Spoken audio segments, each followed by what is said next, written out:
Hey guys, welcome to our YouTube channel where we share powerful testimonies from NSPPD 7am prayer prayers. Every testimony you're about to hear is a proof that what God cannot do does not exist. And as you watch, may your faith be lifted, may your hope be restored, and may your own testimony be next. And if you know you're next to testify, please type "I am next" to testify in the comment section. Now let's take a look at the powerful things God has done for people like you and I. Take a look. See, I'm making this video from the United States. Back in October 2021, I and my husband had just gotten married, and before we started trying to have a baby, I decided to go to see my OBGY to see, have series of tests done to know what to do before we started trying.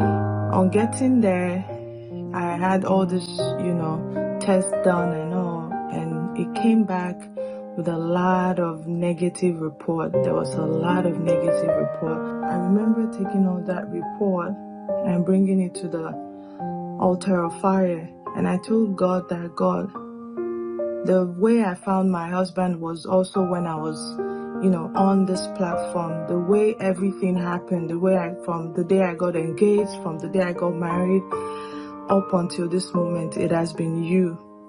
God, do not put me to shame. And I also decided to take part in the 21-day fasting and prayer, which happened in January. I told God that I was going to diligently do it. I mean, I used to fast, but I haven't fasted from 6 to 6, like for a whole 21 days. So I remembered with all the report, I told my husband, and he said to me that, didn't you trust God? Like, all these doctors can see whatever they want to see, but at the end of the day, God has the final say. And, I held on to it and I was encouraged. I was going through the fast, and I remembered one time when Mommy Eno was saying that, you woman, I can't remember the day, but she was saying, you woman, no matter what it is, this month, you might still see blood, you might still see every sign that you're on your period or whatever, but you're already pregnant. I ended with Thanksgiving, and I told God that, God, before my husband's birthday, which was the next month in February, I want to have been pregnant. I kept seeing my period. I didn't even know that I had already gotten pregnant. There was no signs. There was nothing. A day before my husband's birthday, I decided to take the test, and it turned out that I was pregnant. Every time I'll go to the ER and they will tell me the baby is doing okay, she's fine, and all of that. So up until the third trimester, they started giving me all kind of report. It was from high blood pressure up onto being diabetic, up onto being anemic. There was so many things. I was now labeled high risk. The devil tried. At 35 weeks, I went to my church that I fellowship with, and coming back from my church, we were in the car with my husband, and before I knew it, I started bleeding. It was so bad that my husband was scared. He didn't know what to do. I just kept saying, God have mercy. Lord, show me mercy. What you cannot do does not exist. I started speaking in tongues. They called 911 from church there. They called 911. Everything just went by really fast. And they told me that they were going to bring out my baby girl. And I said to I was sad at some point. What you cannot do does not exist. I started speaking in tongues. They called 911 from church there. They called 911.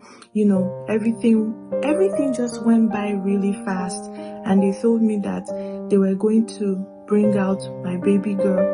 And I said to I was sad at some point, but then I also remembered that, God, you gave me this gift as a result of the fasting and prayer that happened.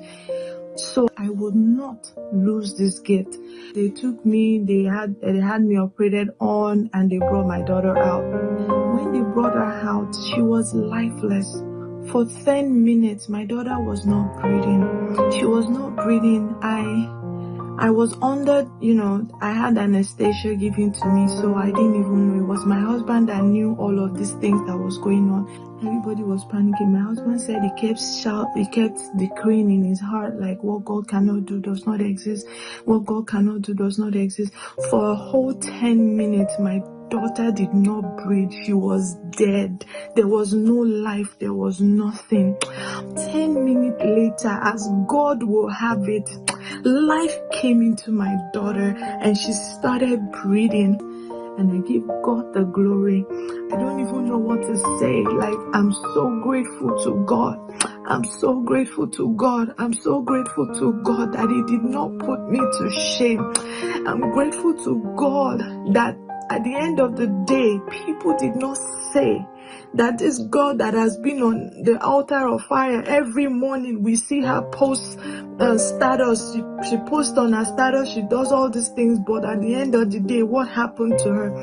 It did not end up in shame for me. I just want to give God all the glory. I want to give God all the honor for my bouncing baby girl that the Lord has given to me. She's amazing, God, and her name is Eriolua. Eriolua means God's testimony, because she was a testimony to me. I want to say to Pastor Jerry that the oil upon your head will never run dry. You will continue to increase and increase. You have no idea what you're doing for us. You've strengthened me. My faith has risen, and I just want to give God the glory that I am seeing the kingdom of this world becoming the kingdom of our God. Glory, hallelujah.